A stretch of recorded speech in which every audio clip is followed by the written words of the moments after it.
On parlait de purée de tomates tout à l'heure pendant la pub. On parle de ketchup Heinz qui s'écroule en bourse, apparemment victime des financiers. Voilà, alors je précise, je n'ai rien contre le ketchup et pourtant, je me réjouis de cette déconfiture du ketchup Heinz. Alors expliquez-nous pourquoi cette joie. Eh bien parce que ça montre les effets redoutables d'une politique obsessionnelle de réduction de coûts. Alors, petit retour en arrière. Nous sommes en 2015 et un fonds financier prend le contrôle du géant américain Kraft Heinz. C'est le numéro 5 mondial de l'agroalimentaire, donc avec la célèbre ketchup, mais aussi une ribambelle de marques très connues aux États-Unis mais qu'on ne connaît pas en Europe. Peu importe. Que vont faire ces financiers ? Des sauces, notamment. Voilà, des sauces Benedicta, Weight Watcher, etc. Puis d'autres marques.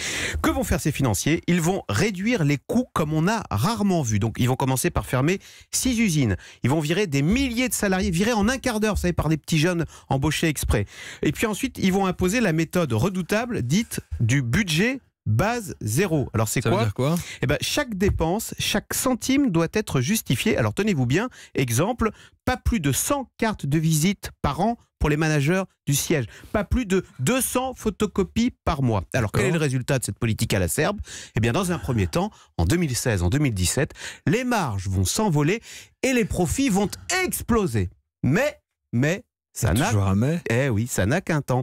Car à force de tailler dans les coûts et de ne plus investir en innovation, etc., que va-t-il se passer ? Dans les rayons des supermarchés, les produits, les marques vont commencer à vieillir, elles vont apparaître bas de gamme, low cost, et du coup, les ventes vont s'écrouler. Et le retour de bâton est aujourd'hui très violent. On vient de prendre connaissance des résultats 2018. Une perte gigantesque, tenez-vous bien, de 10 milliards de dollars. En un jour, l'action Heinz Kraft va s'écrouler de 27%. Dépités, les financiers reconnaissent aujourd'hui, oui, on y est peut-être allé un tout petit peu fort en matière de réduction de coûts.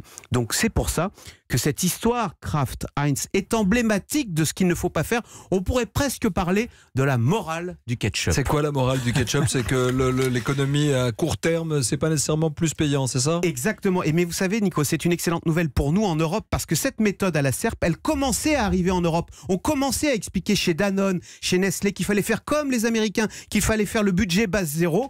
Heureusement, donc on en voit là les conséquences, les dégâts. Donc oui, réjouissons-nous de cette déroute. Merci de nous avoir montré ce qu'il ne fallait surtout pas faire.